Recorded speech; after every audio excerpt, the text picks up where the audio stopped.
Okay, play.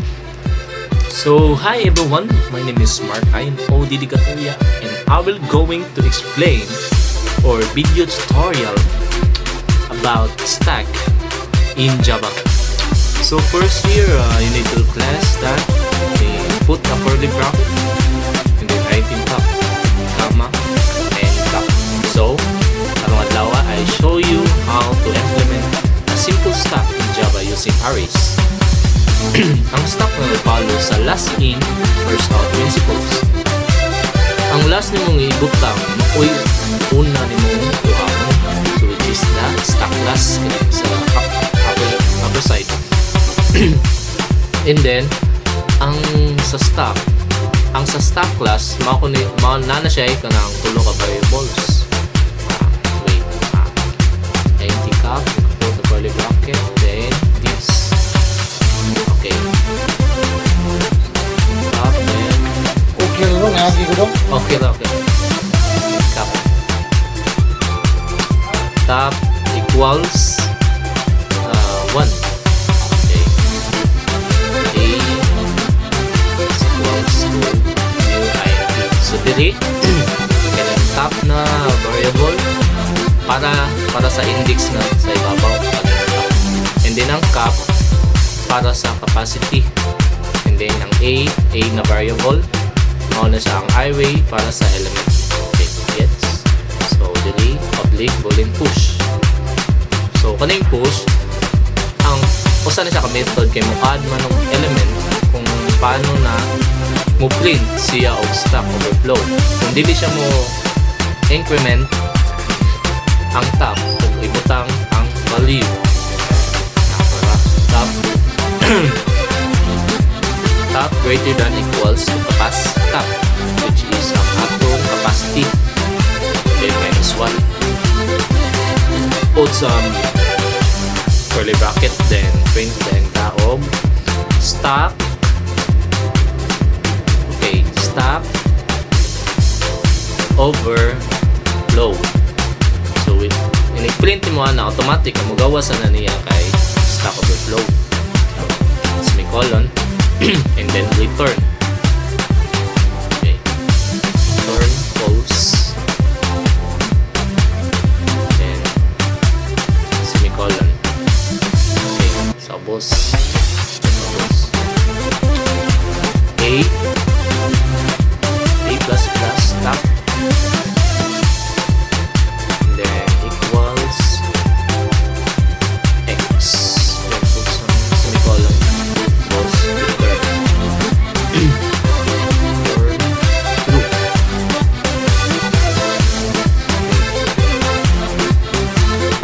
Public id pop.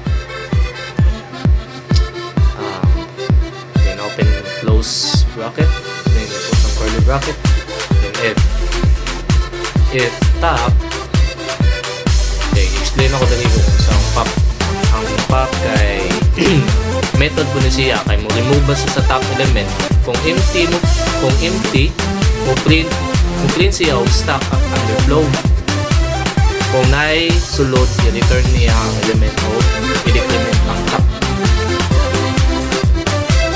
Sound print. Stop. Underflow na siya diya. Nakapala na sa iyo diya. Sa iyo po diya. Return 0.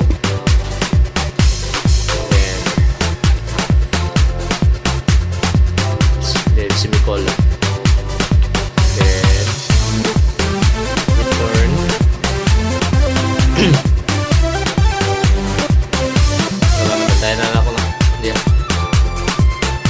Underflow na diya. Underflow.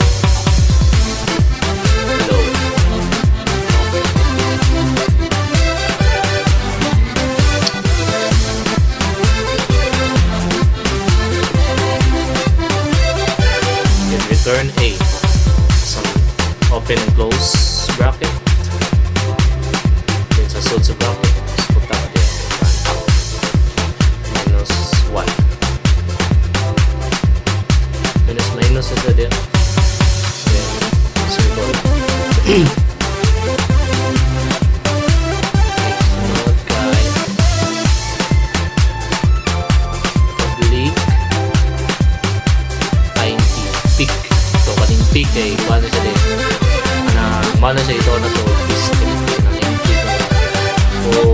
Kaya mo mga ibawaan ba kung walay sodang stock. If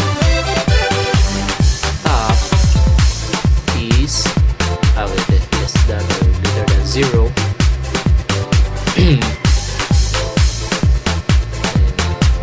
south mag-print ka dito stock is empty.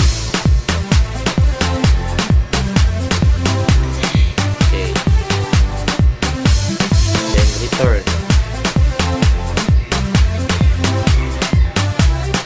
Okay, 0.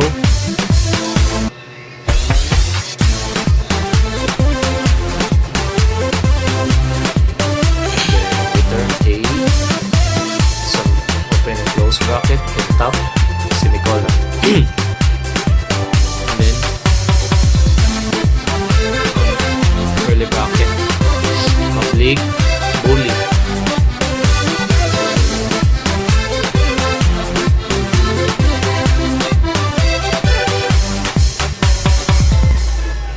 Boolean is empty.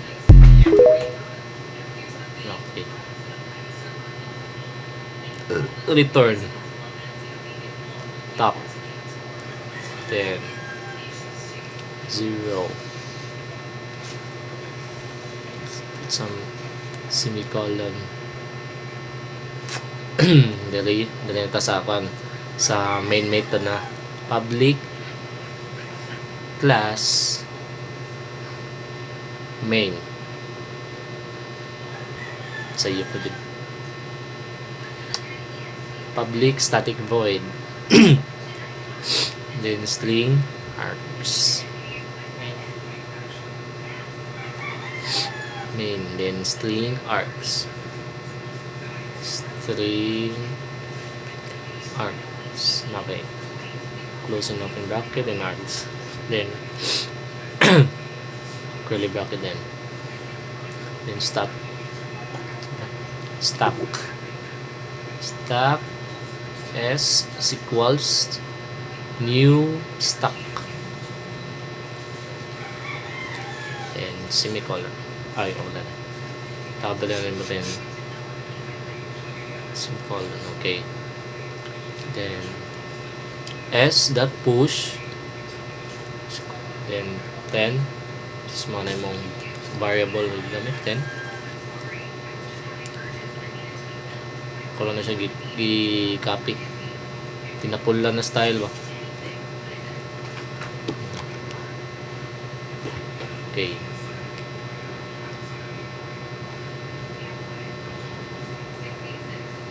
and then kani siya kay 20, then sobas 30. Okay, sunod mag-print ka of s.pop. Kung na siyang gi-tap.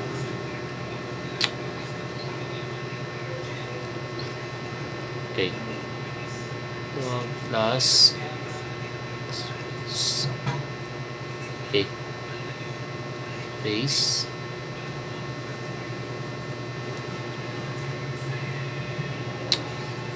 popped stock from nadaghan pa dyan ang promo from stock. Okay, then sunod print na po ka top element is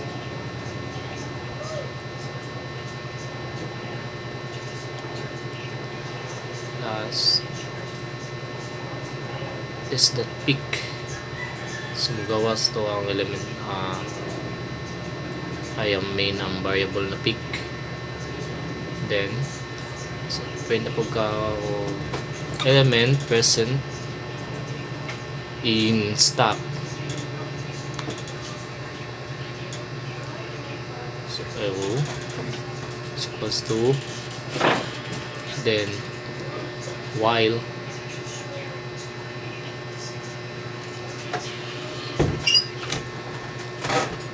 then some exclamation point, s dot is empty. So mugawas dili nimo makita ko ang stock is na basic sulod. Printing ka og no, dili kay print ka na, dili na print line. S.pic. Okay, goods. Then S.pic, then okay.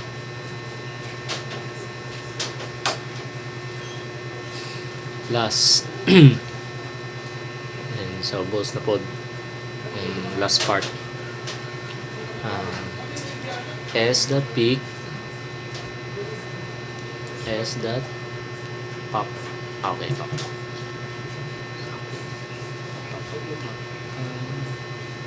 Main ron sa kay pangalan ko sa kung kuan is dedicatoria man. So gilisan ako main sa class pod ako na siyang alt then enter.